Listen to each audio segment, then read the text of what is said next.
মানুষ কি সত্যিই বদলে যায়, নাকি শুধু তাদের মুখোশগুলো খসে পড়ে সময়ের সাথে সাথে?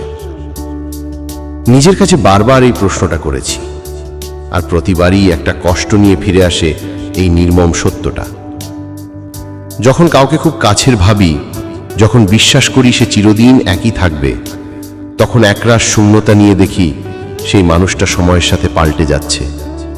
সে আর আগের মতো খোঁজ নেয় না, আগের মতো কথা বলে না। যখন তার আমাকে প্রয়োজন ছিল, তখন সে ছিল আমার হাতের ছোঁয়ায়, চোখের সামনে। কিন্তু যেই মুহূর্তে তার অন্য কিছুর প্রয়োজন হলো, সেই মুহূর্তে তার জীবনে আমার প্রয়োজন ফুরিয়ে নিল। সে অদৃশ্য হতে থাকলো কোনো এক দূর দিগন্তে, তার স্মৃতিগুলো কাটার মতো বিঁধে হৃদয়ে। তখন ভাবতে থাকি, এই মানুষটা তো এমন ছিল না। কিন্তু না, হয়তো সে এমনই ছিল, শুধু তার তখনের প্রয়োজন তাকে আমার কাছাকাছি এনেছিল, আর এখনকার প্রয়োজন আমাকে দূরে ঠেলে দিয়েছে।